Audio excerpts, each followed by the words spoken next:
We're live, Trish, and it doesn't look like anybody's on there. Well, I hope it's working. Um, we kind of didn't promote it because if you remember, Agnes, I've been sick. Well, you're not sick now, Trish. Well, we are actually very much prepared for this. If no one logs on, I've got some questions that people have sent into you over time. Because remember, the theme of everything is Ask Agnes. Oh yes, Ask Agnes. And so we actually have some different questions that people have sent in. So let me get this little thing right now. Okay, so all right, so Agnes, I think one of the things as a ventriloquist is when you're coming up with it. I'm not a ventriloquist. No, but you work with a ventriloquist. I'm the ventriloquist. Yeah, that you said as a ventriloquist. So if you're going to ask me a question about being a ventriloquist, I don't think I can answer that, Trish. Yeah, Agnes, you're missing the point. You work with a ventriloquist. Well, if that's what you want to call yourself, anyway. When you work with a ventriloquist, basically, if a ventriloquist is coming up with a new character, then the character needs a backstory. And Agnes, you are a character. Is that a compliment or an insult? You are one of my characters, Agnes. I am not. I am my own person. Well, when you're developing a character, well, okay. When you're developing your character, it's really good to give that character a backstory.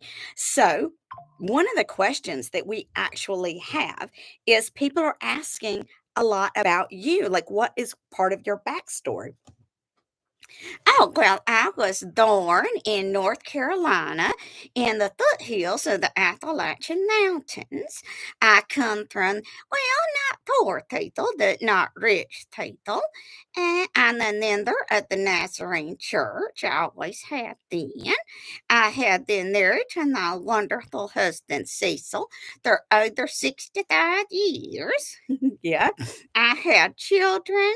I had grandchildren and I had great grandchildren. Okay.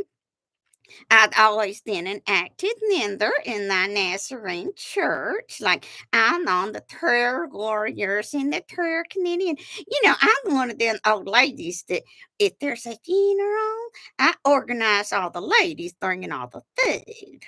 Exactly. Now, it is hard in my life because I have to keep Trish straight. I mean, you have to keep me straight.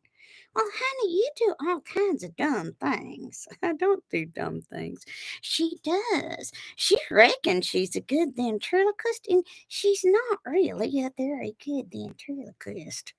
Thanks a lot, Agnes. I mean, for instance, she's behind on her work. She's supposed to be doing writing. That is true. As a ventriloquist, we do a lot of writing. I don't do writing. Well, you do work with me on the writing, Agnes.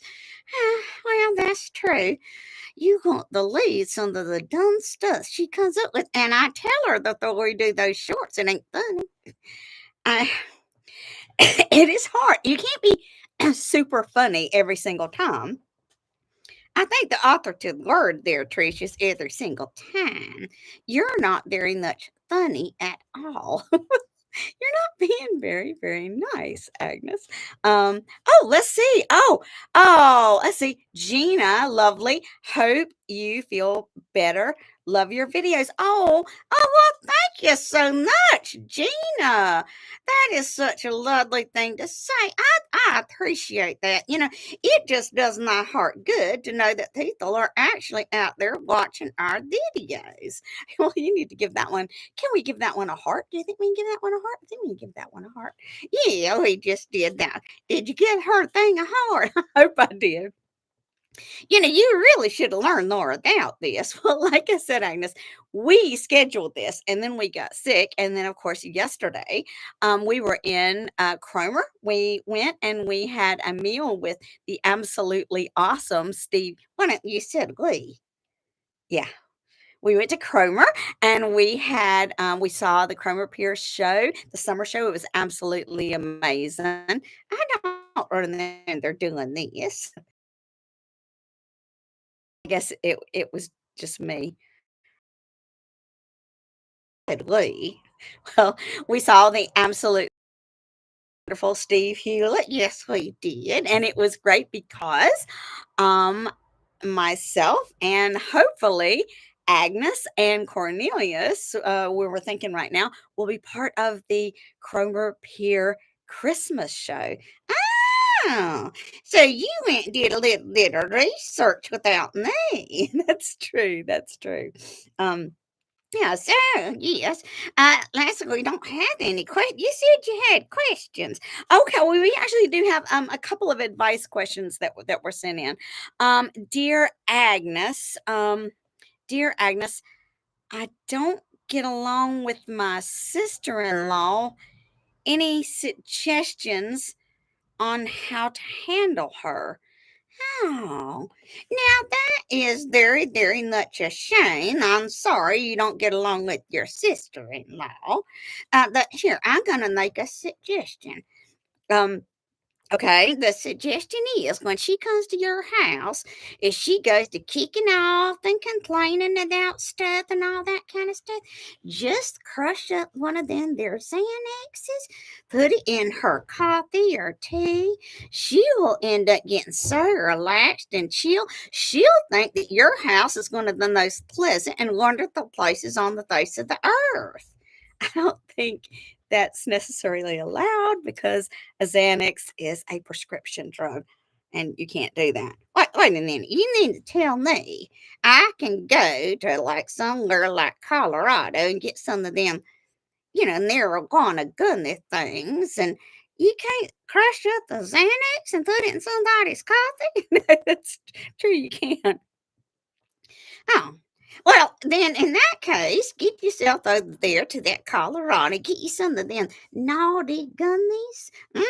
Mix them in with some normal little gummy bears and put that little candy dish right in front of her. She'll end up so chill and happy. Of course, you might get the munchies. Agnes, I do not recommend doing this at all. And Agnes, I don't think you condoned the legalization of marijuana and such things. Huh? Well, I'm not saying smoke it. Well, I mean, a woman your age, I'm a little bit surprised that you've got such a liberal view about it. Well, I look at it this way. Just look how annoyed people who drink alcohol get. How many times have you seen somebody get into a bar fight after having one of them little gummy pills? Okay. But now when it comes to the smoking of the marijuana and the joint, well, it smells so bad, people. Now, yeah, it smells. And another thing, Trish, I'm pretty sure that nowadays you can buy yourself a soda that's got that stuff in it. Actually, I think you might be right, Agnes. I think you might be right. Um, so anyway, so this is our first live. Yeah, it's not going too good, but thank you, Gina. Okay. Well, I mean, we didn't exactly promote it like we should. Who stopped this that? Because I was sick, but I am better now. Yeah, you better now. So this is Agnes. Now, Agnes was one of my first original characters that joined the crew. I had Precious, the character before Agnes, but the entire time I had Precious, I had in my mind that I would really, really like an old lady. What do you mean you'd like an old lady? And I happened to see the original Agnes on eBay. Huh? I don't think it's legal to buy and sell old people on eBay. Well, anyway, and she came, and it came from the dummy shop, and the first Agnes and I worked together for years, and that was the Thor had a makeover. Yeah, it was the same Agnes. And then I wore out. She did. She got a little bit worn out, and yeah, and then they sent me a makeover, a new revised body came from the dummy shop. Yeah, and I've been using you ever since. Yeah, and I would consider Agnes as one of my cast characters, which means that she is. I have obviously two 45-minute shows and then like two cabaret shows, and I would honestly say that Agnes is in almost every single show that I do. She is one of my main characters. I kind of know her inside and out. There are things about me you only wish you knew. Anyway, um, and you probably see some of the other people in the crew in some of the other videos. So I can't think of anything else. Just do I not had any more questions? Oh, okay. So it's a Agnes, what do you recommend for keeping your youthful appearance? Oh, well, I am what is considered a soft figure. Now, what that means is I'm not made out of wood. See, I'm kind of all I'm made out of like felt and stuff like that. And there are a couple of things that we do. Basically, every single night when I go to bed or when I'm not working with Trish, I like to cover myself in a big satin pillowcase. Yes. You do not want to put soft figures like Agnes in a suitcase or anything that will crush them. Now, she can be in the suitcase, and that's fine as long as nothing is crushing or pressing up against her because she is kind of made of foam. What are you doing? She's made of foam, and so and I want to keep her out, so I keep her on a stand where she can I don't have to worry about anything crushing her. And then I cover her in a satin pillowcase. And you will always want to keep her clean. It's really difficult to kind of do meet and greets after the show holding a soft figure because for some reason, adults and children alike, they want to reach out and touch your puppet. Mhm. And it's kind of not all that good because everybody has sweat and oil and things on their fingers, and even though their fingers can seem very very clean, it can actually transfer some oils and things like that to your puppet. What did you call me to your character? Mhm. and and that's not good for them. So I would take a figure that maybe, or just position yourself in a way that people aren't able to reach out and touch them. And so I keep her covered to keep her from sun damage when I'm not using her, with a nice satin pillowcase. And then is it satin or it's not silk? No, I can't afford silk. If I worked for someone really special, I could be in silk. Well, you're not going to get silk with me. You're a low budget ventriloquist.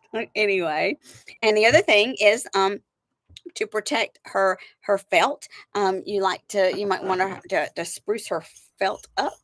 Um, it keeps her looking, oh, that feels good. It keeps her looking really really fresh. This is a little tool that you can get on Amazon to fluff up, and then that kind of thing. It just keeps her looking all spiffy. Oh, that felt good. I like that. I like getting a facial.